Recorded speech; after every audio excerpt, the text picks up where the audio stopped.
Selamat pagi Pak Hans dan teman-teman. Kami dari kelompok 2 akan mempresentasikan hasil diskusi kami mengenai bab 14 yaitu piagam dan membangun fungsi audit internal.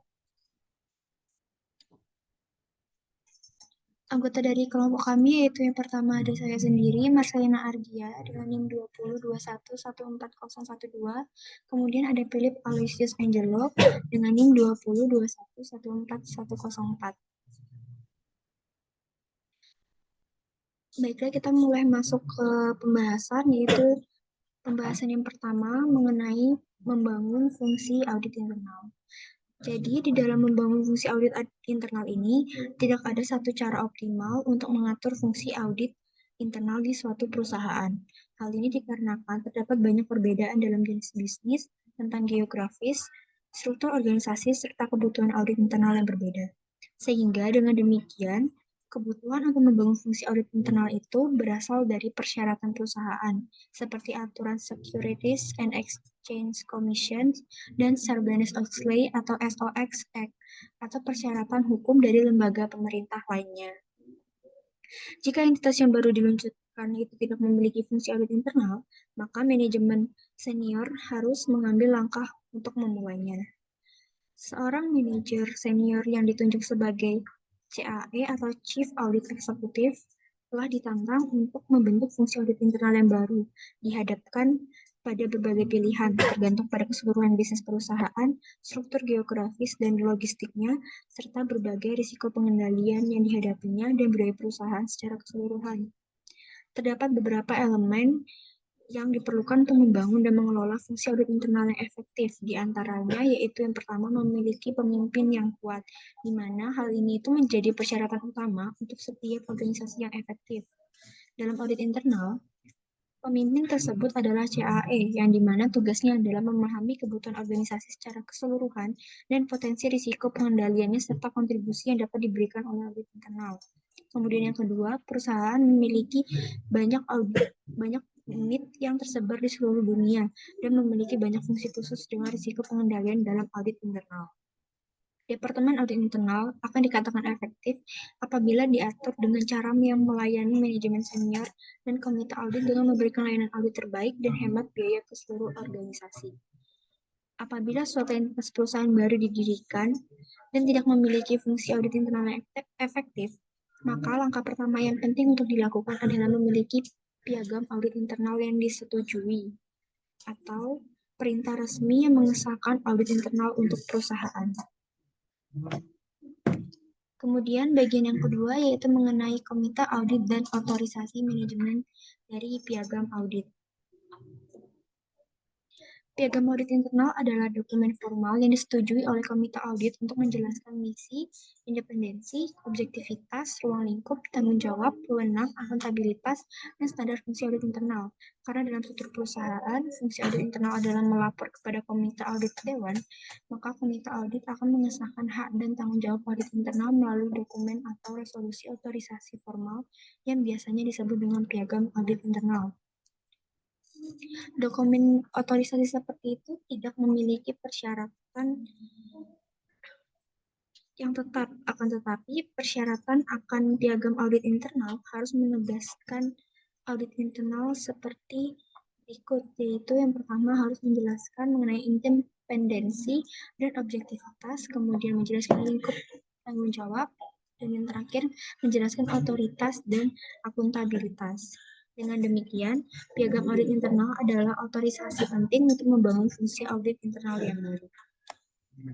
Oke, kita masuk pada bagian ketiga, yaitu membangun fungsi audit internal. Kita masuk pada peran CAE. Sebelumnya, untuk membangun fungsi audit internal, perlu memiliki seseorang yang bertugas dan bertanggung jawab atas audit internal, yaitu CAE, serta beberapa staf pendukung dan administratif.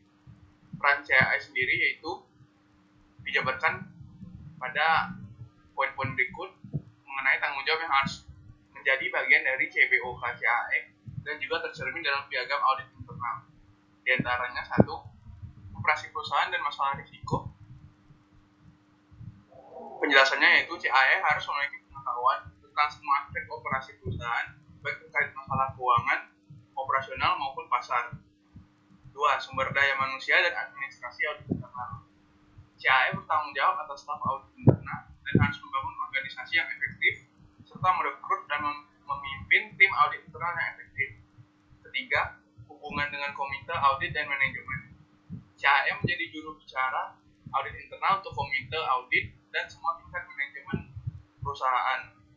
Yang keempat, tata kelola perusahaan, akuntansi, kepatuhan, dan masalah regulasi.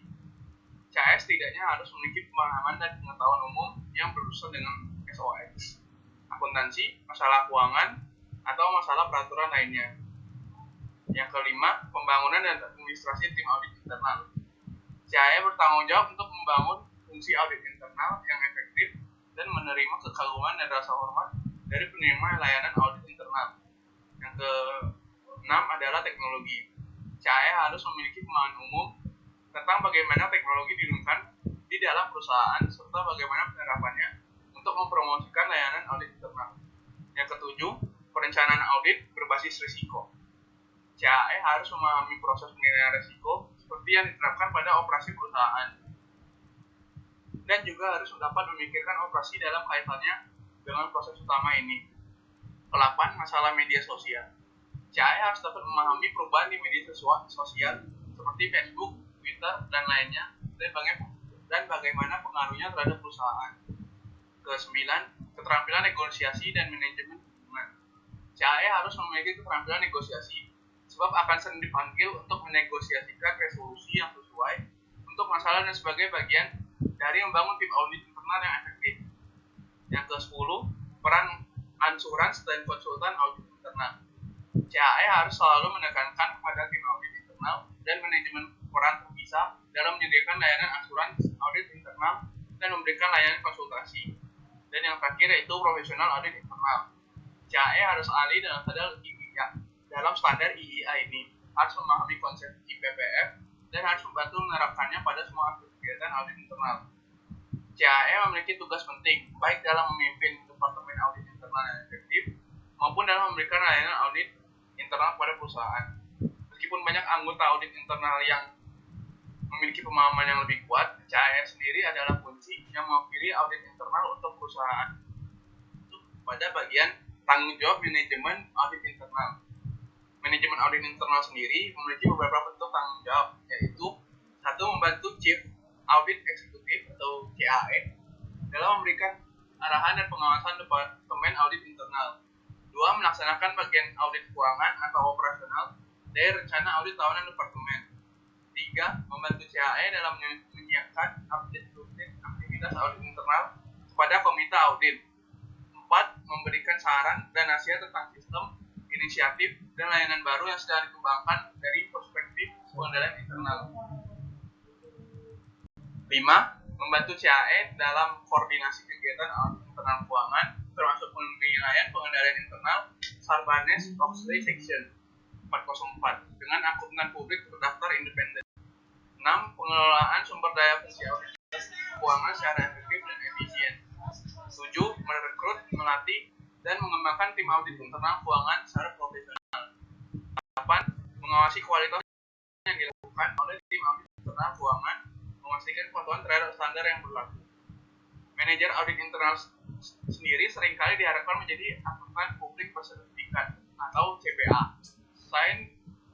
Selain itu juga diharapkan selain auditor internal bersertifikat atau CIA untuk memungkinkan manajer tersebut berkomunikasi dengan lebih baik dan memahami masalah keuangan dan akuntansi dengan manajemen perusahaan dan staf audit internal. Manajer juga harus memiliki keterampilan pengendalian internal TI yang baik. Tanggung jawab staf audit internal. Sebagai anggota Departemen Audit Internal dan di bawah arahan manajer audit internal yang ditugaskan, staf audit internal bertanggung jawab untuk merencanakan, mengembangkan, melaksanakan, melaporkan, dan menindaklanjuti penugasan audit internal tertentu sesuai arahan. Tanggung jawab staf audit internal atau auditor harus dilaksanakan sesuai dengan prosedur Departemen Audit Internal. Staf audit internal memiliki beberapa tugas dan tanggung jawab khusus, yaitu 1. Menyiapkan atau merevisi program audit untuk mencapai tujuan dan dan melaksanakan audit internal sesuai dengan program audit yang disetujui. 2. Meninjau dan menilai kesehatan pengendalian internal dan menentukan kecukupannya. 3. Lakukan tinjauan dan pengujian berkala untuk memastikan kepatuhan terhadap prosedur dan persyaratan peraturan. Membuat rekomendasi untuk meningkatkan prosedur yang ada dan diusulkan.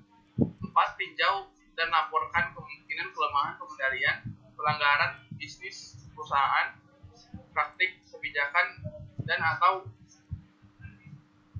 prosedur.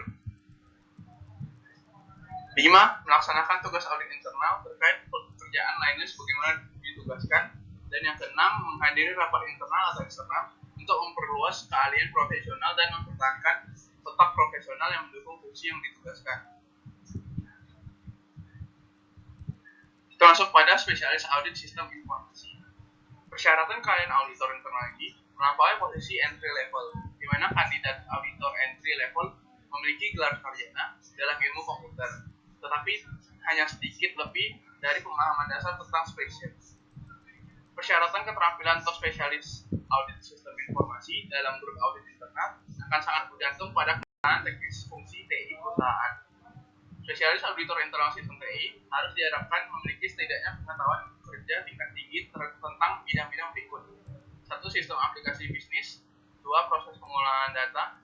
3. Keterampilan keamanan komputer dan internet. 4. Manajemen penyimpanan dan pentingnya proses pencadangan dan pemulihan. 5. Fungsi dasar operasi komputer. 6. Arsitektur sistem komputer dengan penekanan pada penggunaan web. 7. Proses operasi layanan TI. 8. Proses desain layanan TI. 9. Teknik pemrograman atau pengkodean yang memadai untuk menyusun dan menerapkan prosedur audit berbantuan komputer. Menemukan dan merekrut auditor internal dengan keterampilan dan pengetahuan sistem informasi terkadang bisa menjadi tantangan. Seringkali sulit untuk menemukan profesional dengan keterampilan teknis yang sesuai dan kemudian menyaring dan mengidentifikasi kandidat dengan baik dan benar. Kita masuk pada spesialis auditor internal lainnya. Ini tergantung pada ukuran perusahaan dan sifat hingga spesialis audit sistem informasi. Mungkin ada posisi khusus lainnya dalam peran pendukung auditor internal. Beberapa perusahaan mungkin ingin memperluas peran itu dan membentuk fungsi konsultasi internal penuh sebagai bagian dari audit internal. Dengan perusahaan yang ingin memperluas peran itu, maka ada cabang lain dari audit internal yang disebut audit kualitas. Audit kualitas ini adalah auditor internal yang cenderung lebih berorientasi pada lantai pabrik produksi dan mengikuti serangkaian standar pelengkap dari American Society for Quality (DAS). Selain spesialis audit internal, mungkin perusahaan ingin mendapat personel dan pendukung lainnya ke grup audit internal untuk tugas-tugas audit seperti memantau dan mengatur dokumentasi pengendalian internal. Ini profesional lain ini dapat mendukung keseluruhan misi audit internal untuk meninjau dan membantu meningkatkan pengendalian internal di perusahaan. Sekian presentasi dari kelompok kami. Terima kasih.